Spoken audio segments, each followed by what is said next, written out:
Welcome back. In this session, we'll be talking about other airspace. These include, but not limited to, terminal radar service areas, military training routes, parachute ops, temporary flight restrictions, and national security areas. Other airspace areas is a general term referring to the majority of the remaining airspace. It also includes military training routes and temporary flight restrictions. Other airspace includes parachute jump operations, terminal radar service areas, national security areas, and VFR routes, or visual flight rules routes. Other airspace services include local airport advisories, automated weather reporting with voice broadcasting.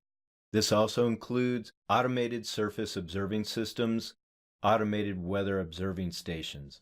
And just as a side note, the FAA is considered the primary source for pre-flight weather information.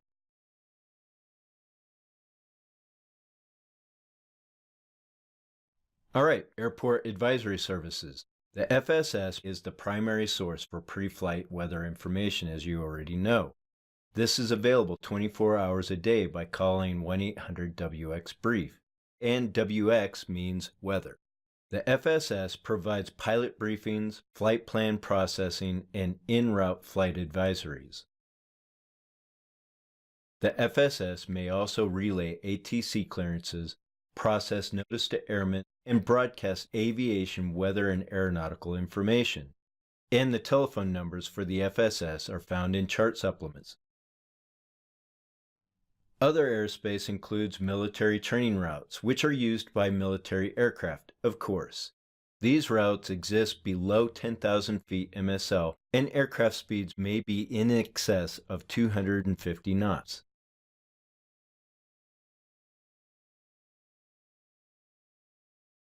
All right, let's dive into military training routes a little bit more. These are route segments, horizontal layers dedicated for assigned flight. And there's a dividing line of 1,500 feet AGL. If the route segments are above 1,500 feet AGL, it can be identified by three numbers. As you can see in the example, we have IR-206, VR-207. If the military training route segments are below 1,500 feet AGL, they are identified on a VFR sectional chart with four numbers. In this example, we have IR-1206, VR-1207.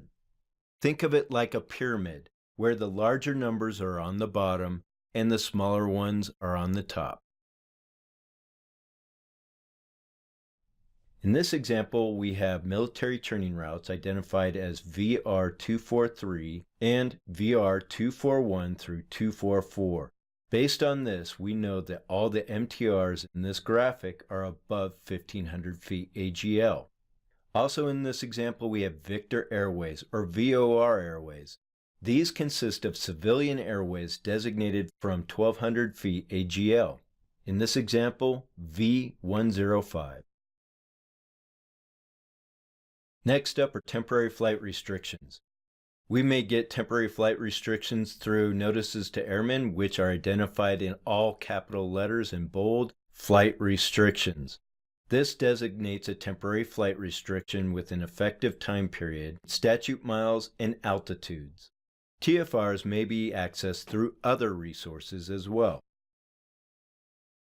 Here are a few examples of TFRs. When there's an existing or imminent hazard, if there are any operations of disaster relief aircraft in the area.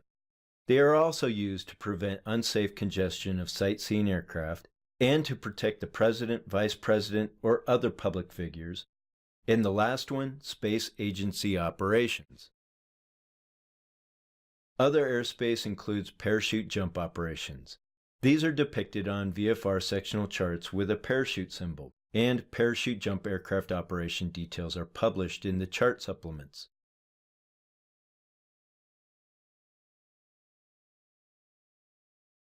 Next up are terminal radar service areas. While these look like airspace, they are areas. Keep that in mind. Terminal radar service areas are areas with additional radar services. They provide sequencing and separation between all IFR operations and participating VFR aircraft. Take a look at the example on the right. You'll see the gray rings with black typeset. This is your terminal radar service area.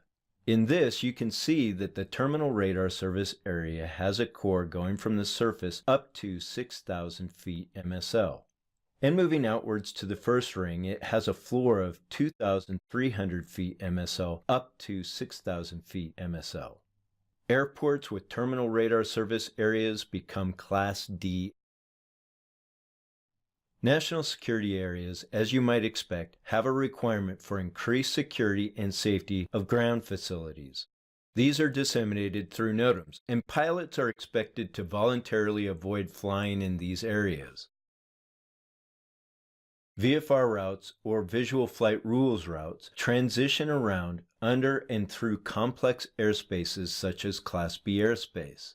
They may also be called VFR flyaways, VFR corridor, and Class B airspace VFR transition routes.